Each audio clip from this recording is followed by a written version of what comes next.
parti. Mais je suis là, je suis toujours au sommet de la tour Mélusine. Et puis je vous avais promis tout à l'heure de lever l'ancre. Et je vous propose donc de mettre le cap sur la presqu'île de Crozon. C'est à la pointe centrale du Finistère.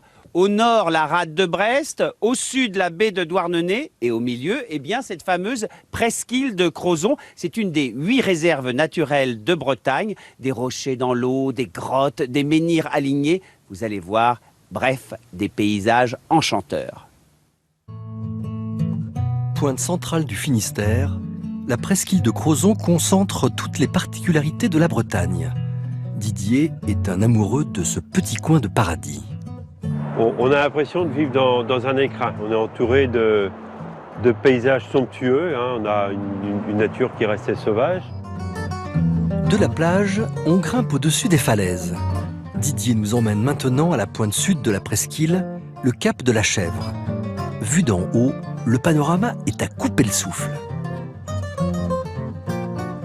Lorsqu'on pense avoir tout exploré, c'est le plus admirable, le plus saisissant qui reste à découvrir. C'est pour ça que moi j'invite les gens à quitter les sentiers, à quitter les endroits où tout le monde va finalement. Et c'est là qu'ils vont trouver les plus beaux paysages. Le bon air de la mer, les fleurs sauvages, les pins maritimes, l'eau turquoise, le bercement de la houle, tout sur la presqu'île de Crozon contribue au bonheur de Didier. Alors moi j'y suis très très fortement attaché. Moi j'envisage pas de vivre en dehors de la presqu'île de Crozon. Et puis souvent, voilà, au-delà de la presqu'île de Crozon, pour moi c'est terra incognita presque, hein. Voilà, je me sens tellement bien ici que je cherche pas forcément à aller ailleurs, quoi. Pour finir, Didier tient à nous montrer un spectacle d'un tout autre caractère. Il nous emmène admirer les tas de pois. Ce sont ces 3 petits rochers qui dépassent de la mer. En déclinant ces dernières lueurs, le soleil magnifie l'horizon pour le plus grand bonheur des touristes.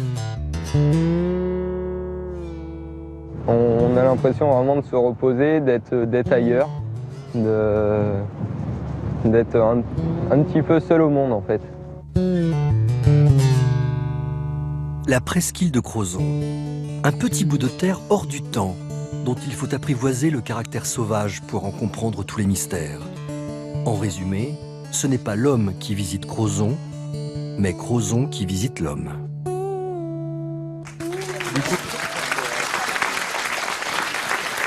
Et voilà.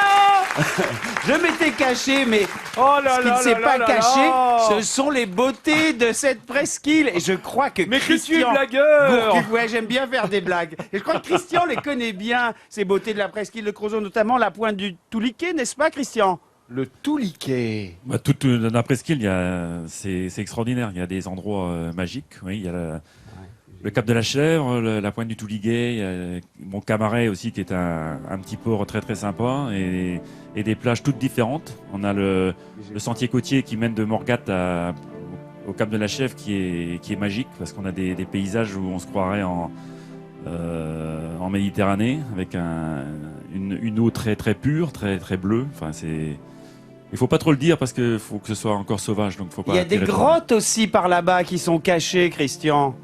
Qui sont accessibles que par la mer. Donc, et voilà. Déjà, là, plus naturellement, il y a moins de monde, mais c'est exceptionnel, c'est pas très connu, mais c'est un endroit qui nous transporte dans un autre monde, oui, que vraiment, c'est... Ça a l'air magique, effectivement. On sent le Finistérien, hein, dès qu'on monte des images du Finistère, là, faut vous dire que c'est ton point d'ancrage, le Hanvec, c'est ton point de naissance. Bah, donc, on reste Finistérien, même si on fait tout ça. C'est la fin de la Terre, hein, c'est tout à fait ça. On est au bout du monde, on est là, on est face à soi-même, et moi j'adore.